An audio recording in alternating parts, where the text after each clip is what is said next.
Here I've got my little SAM blocks that I got from my big classroom kit. And for example, here I've got a button.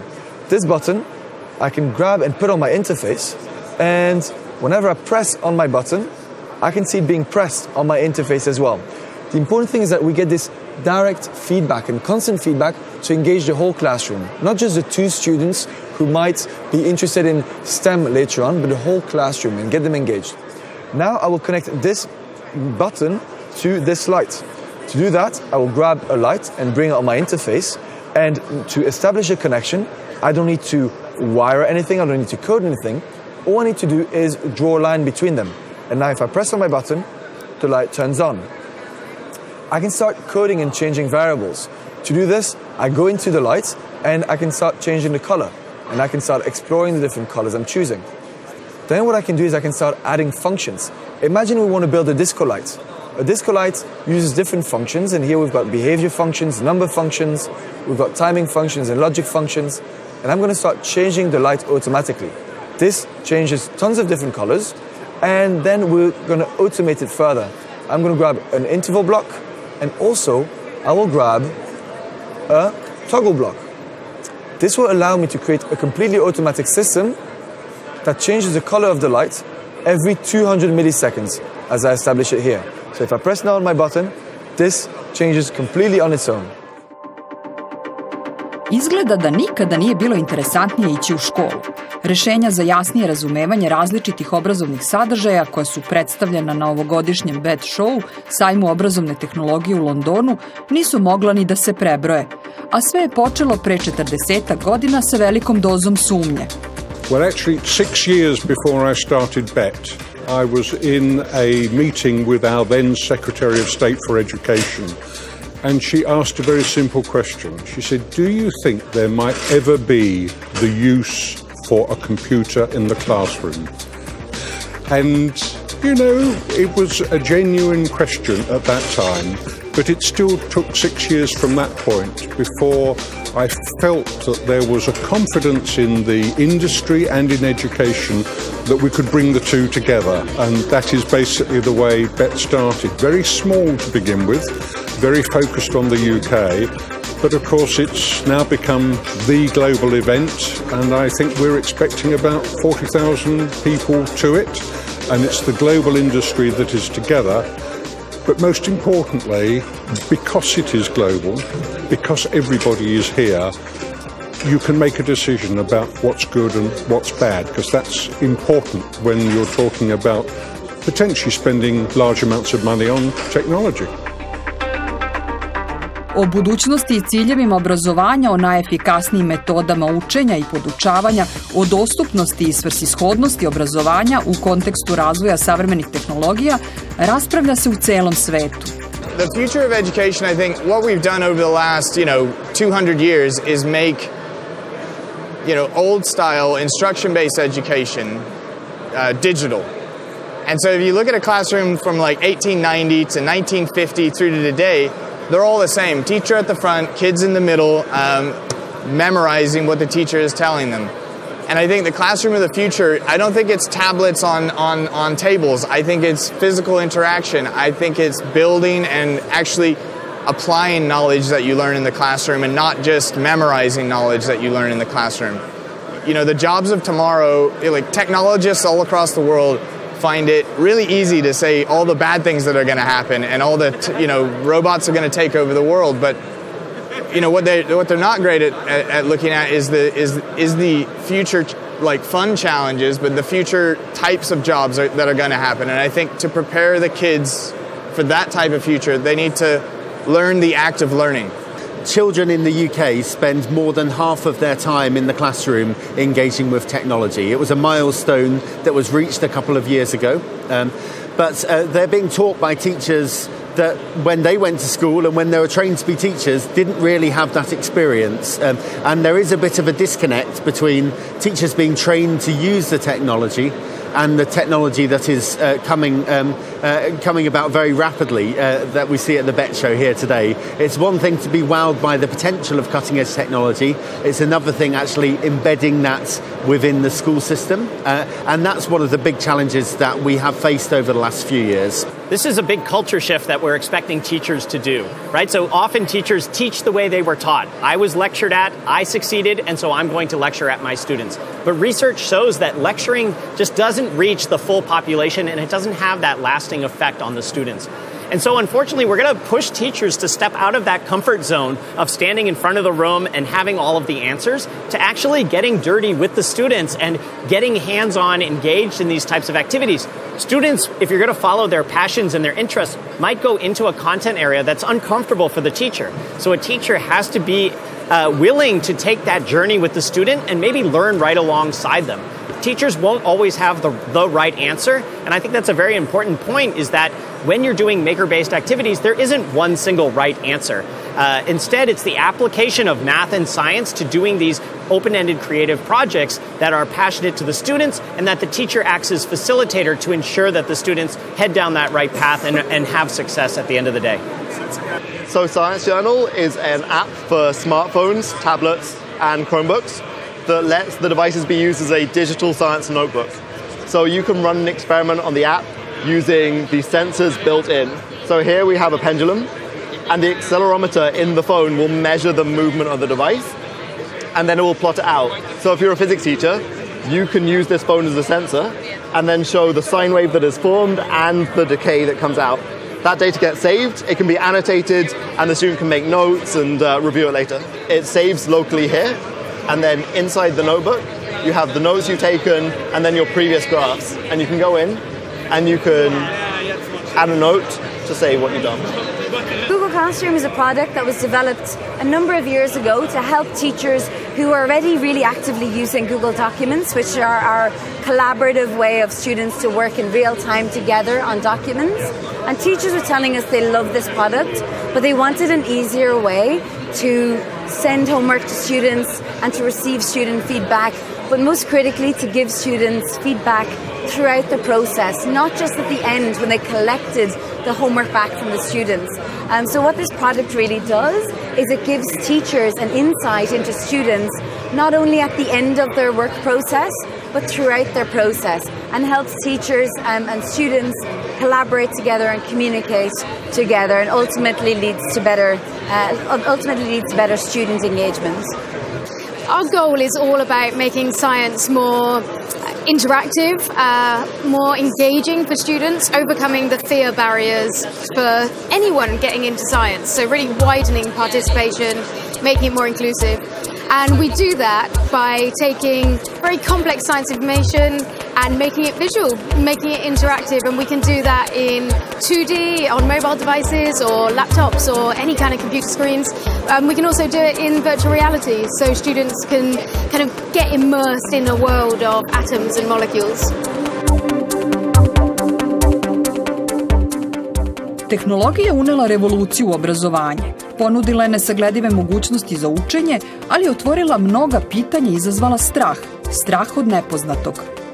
Well, I get frustrated with those people who just fear technology, including teachers. Technology, it's arrived. You know, mobile phones are ubiquitous. They're part of children's lives. They're part of all of our lives.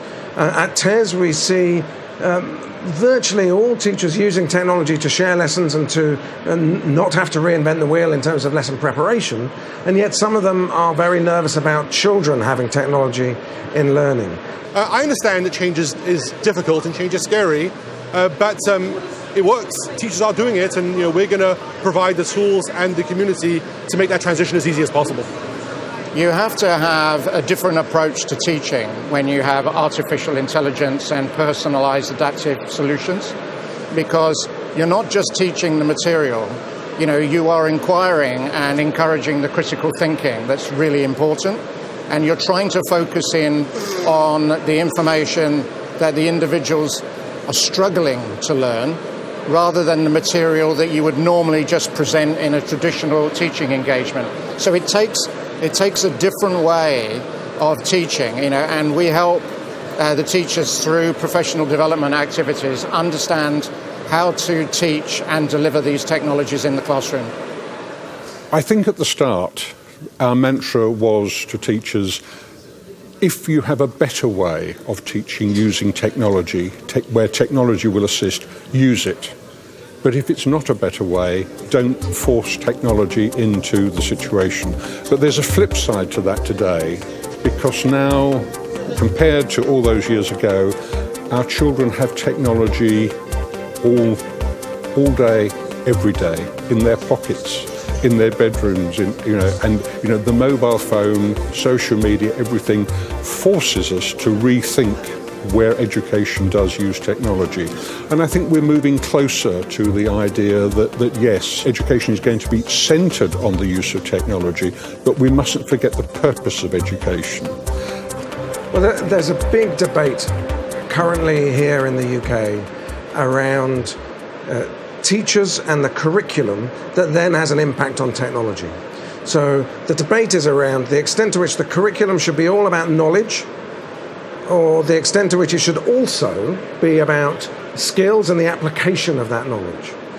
And if you move towards the application of knowledge and away from just the recall of stuff in tests, then technology is really powerful.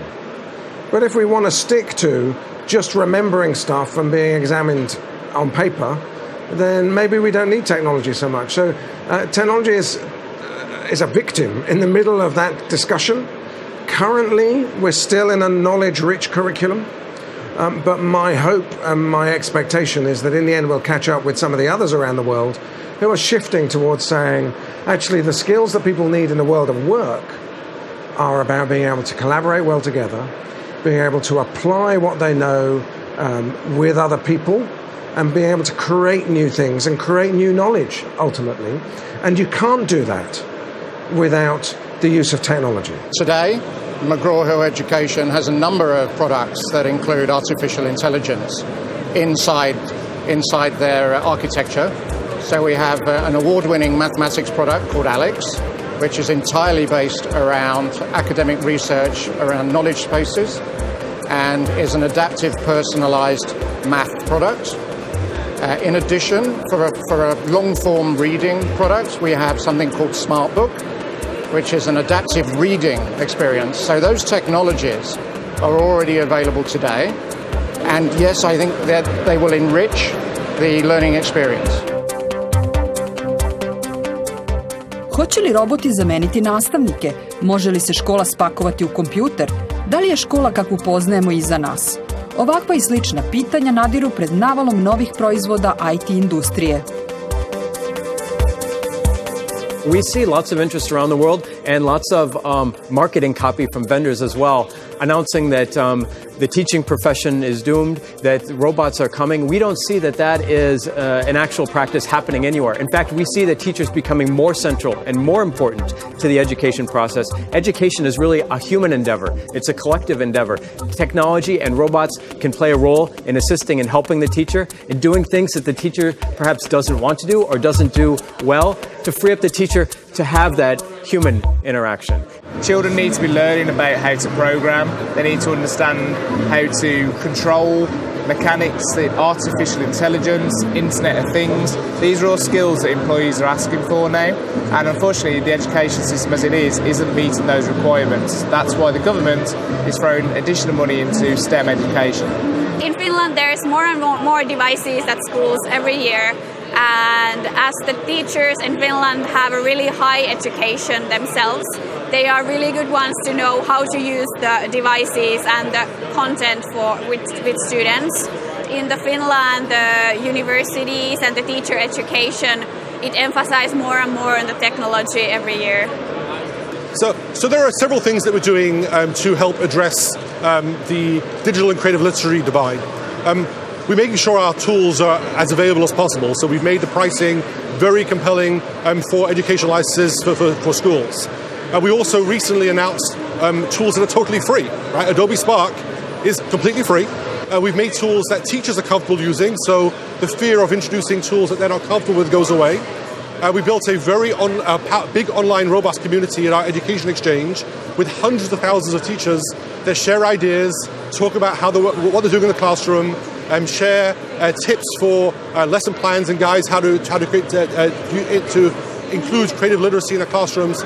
So everything from the tools to pricing to community to actual lesson plans, we're providing all of that and a lot more. We also have online communities, so for some of your viewers who maybe aren't at the BET show this year, we have what we call Google Educator Groups, which are online communities of teachers. They're very, very active. You can typically find a Google Educator group in your region when you search online. And these are typically full of teachers who are sharing their tips and tricks for using technology in the classroom, or they're asking questions and having those questions answered by other teachers who've been there before and who have experience. So it's we find the Google Educator communities really fantastic places because teachers love to share their ideas and share their experiences. Every child deserves a great teacher. And so we help teachers get jobs, we provide them with their news, we've been doing that for over 100 years. We have a platform for them to share their resources with each other, and we're one of the largest teacher trainers here in the UK and increasingly now offering that service overseas. But right at the heart is the belief that teachers are the people who make a difference in building our future. My philosophy is that it's very important that we as educators and schools that we look beyond the wow factor in technology. There's so much new technology all around the world, and especially here. And I think we need to look beyond the wow factor, and then we need to look at the possibilities and what it can actually do for the individual student. And I think we also need to be willing to customize the technology, especially with children with special needs. We need to customize it so it fits their needs. I also think the engagement of a teacher directly watching a class, being able to differentiate between those who are moving fast, those who need a bit of help, those perhaps with particular special needs, that at the moment is not so easy to deal with if we rely totally on technology. Tehnologija u obrazovanje nije unela samo nove mogućnosti za učenje, već je donela brojne alate koji nastavnicima pomažu u administriranju nastave. Osnovna zamisao je da se time štedi vreme koje nastavnik sada može da posveti neposrednom radu sa učenicima. In classroom there is usually only one teacher and 25-30 students, and the teacher doesn't have time to go individually through every student. But with technology there are ways to follow the students and personalize the learning experience so everyone has suitable content.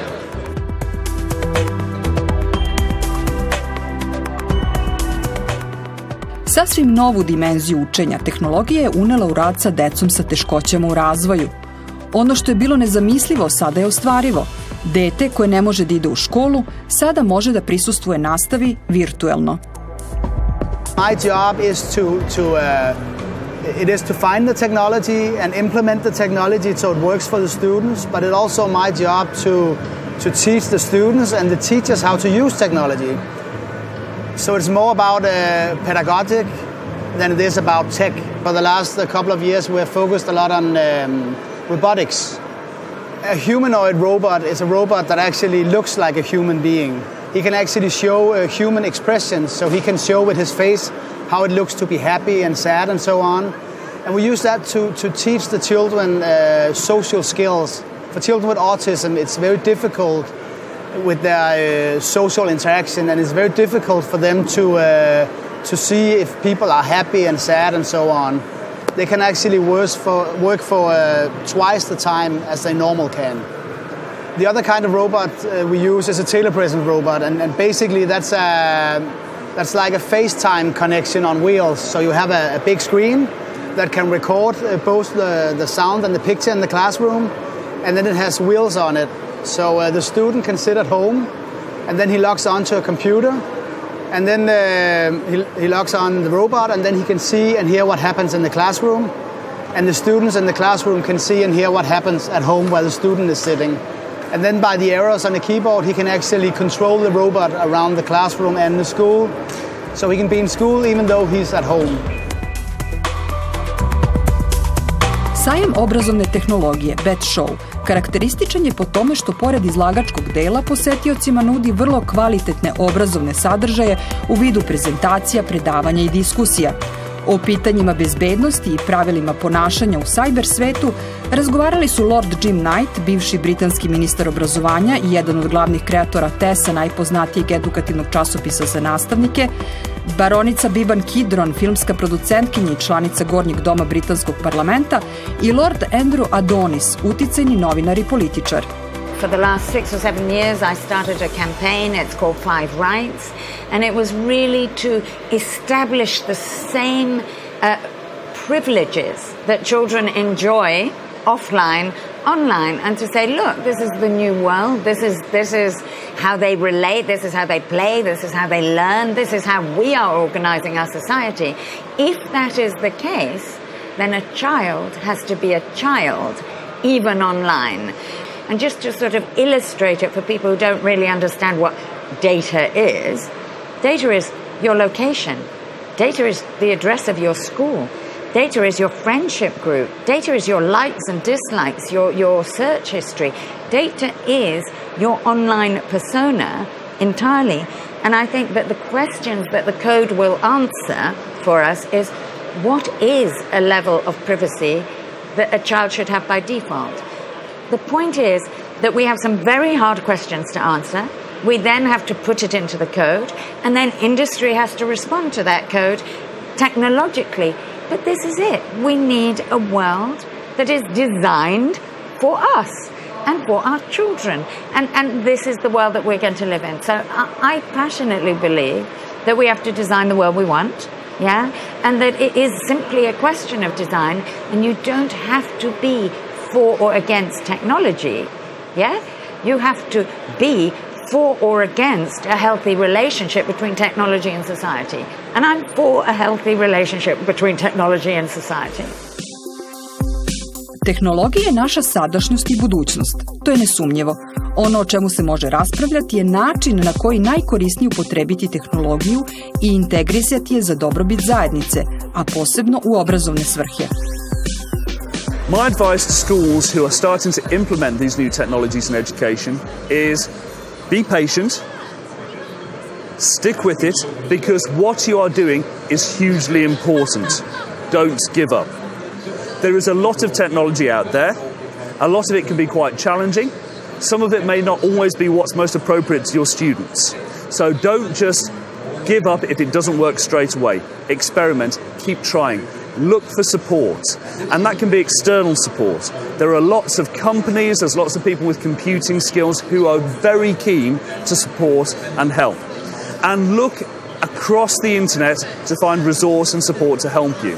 So there's lots of tutorials, there's lots of teaching materials, there's lots of ideas of things that you can do with your students. And allow those students to be creative. Give them opportunities to express themselves. Give them challenges that they can work towards rather than trying to get them to just learn how to do things by rote. I think I would say to educators and to parents, let other people teach you. Let the young people teach you. And don't be afraid of it. And I think particularly, for a teacher, I can understand being at the front of the classroom and teaching things that you might not be, really confident with yourself can be very daunting. But if we flip it a little bit and say, actually, what can we discover together? What can we create together? I think that's the way to think about it. Let's be curious together. Let's discover. So not to be afraid, but also to collaborate and learn. Because actually everything is new now. Everything's progressing so quickly. So I think we've just got to embrace that a little bit. My advice to other countries, especially having been a minister myself, certainly for those who are responsible for school systems, such as those in the ministry, is first and foremost, quality and the outcome is defined by teachers. So nurture teacher professionalism, and that's about trusting teachers, enhancing their skills and knowledge through professional development, and then helping teachers learn from each other. So move away from any kind of culture that a classroom door is shut and you're not allowed to observe the way people are teaching. We should be learning from each other. The successful jurisdictions, for example, in Singapore and China, they have less time in the classroom so that they can have more time observing and learning from each other as teachers. That's how you build a profession, and we should do more of that. BET Show je svetski sajam obrazovne tehnologije, koji poseti više od 35.000 nastavnika, direktora škola i donosilaca odluka u obrazovanju. To je mesto na kome preko 650 izlagača predstavlja svoje proizvode i inovativna rešenja, od giganata u IT industriji do početnika start-up kompanija sa jednakom verom i strašću da će unaprediti obrazovanje i svet u kome živimo. Međutim, BET Show je mnogo više od sajma. To je mesto na kome se vrlo temeljno razmatraju suštinska pitanja o budućnosti obrazovanja. Pune 4 dana ovde su se smenjivala predavanja, prezentacije, diskusije, razmenjivala iskustva, uspostavljali kontakti. Time i moto ovogodišnjeg beta "Inspiriši se" u potpunosti ispunjen. Nadam se da smo iskru inspiracije poslali i vama.